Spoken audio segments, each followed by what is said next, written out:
സ്വന്തം പാണ്ഡിത്യം ഉയർത്തി പറയുന്നവളല്ല ഗാർഗി എന്ന ഞാൻ.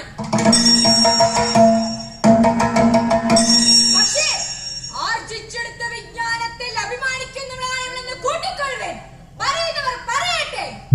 ഞാൻ സംവാദവേദിയിൽ പ്രവേശിച്ചത് തന്നെ ധിക്കാരമായി പോയെന്ന് അവർ പറഞ്ഞോട്ടെ. ഗാർഗി എന്ന ഈവുള്ളവൾ മഹർഷി വാചാസ്യമിന്റെ പുത്രി, ഋഷികുലത്തിൽ നിന്നും ഈ മഹാസംവാദത്തിൽ പങ്കെടുക്കാനെത്തിയ ആദ്യ പെണ്ണാണെന്ന് ജ്ഞാനഗോപുരമായ ആചാര്യാജ്ഞവൽക്കരുടെ നേർക്കുനേർ നിന്ന് തർക്കിക്കാൻ തക്ക അഹങ്കാരിയാണെന്ന് അവർ പറഞ്ഞോട്ടെ. അതെന്നെ ബാധിക്കില്ല.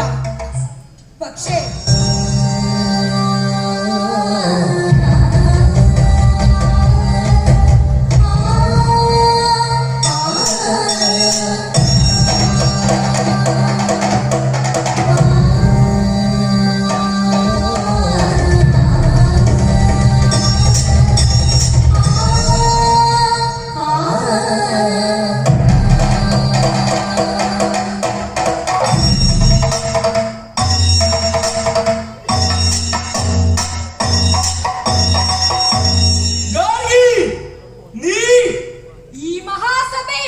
ചക്രവർത്തിയും ജ്ഞാനിയുമായ രാജർഷി ജനകണ്ഠ സവിധത്തിൽ നിന്നും ആചാര്യരോട് ചോദ്യങ്ങൾ ഉയർത്തരുതെന്ന് എന്നോട് കൽപ്പിക്കരുത്.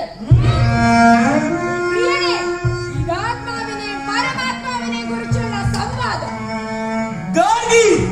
നീ സമൂഹ നിയമങ്ങൾ മറക്കുന്നു, സ്ത്രീയുടെ സ്ഥാനം മറക്കുന്നു. നീ സംവാദത്തിൽ പങ്കെടുക്കരുത്. ഇല്ല, നിനക്കെന്നെ തടയാനാവില്ല.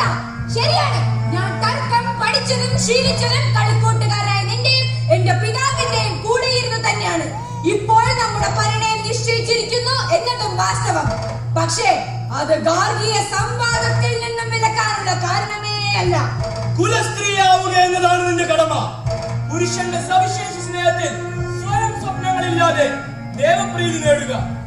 പ്രിയപ്പെട്ടവരെ, നീ ആചാര്യമതം മറന്നുപോയിക്കൂടാ. പ്രിയപ്പെട്ട പ്രതിസൂതനെ, ഇത് കേൾക്കിൽ. ഞാൻ ജ്ഞാനത്തിൽ സ്ഫുടങ്കപ്പെട്ടവൾ.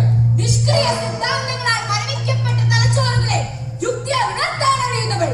ബുദ്ധിയുടെ കവചമിടിവിച്ചു ഭാരത്തിൽ ഒപ്പിച്ചു വച്ചിരിക്കുന്ന നീതിശാസ്ത്രങ്ങളെ ചോദ്യം ചെയ്ത് നവീകരിക്കാൻ കൽപ്പുള്ളവൾ. ആ ഞാൻ, ഈ ഗാർഗി, എന്തിന് പിൻവലിയണം? എനിക്കറിയാം നിന്നെ വിഷമിപ്പിക്കുന്ന വികാരം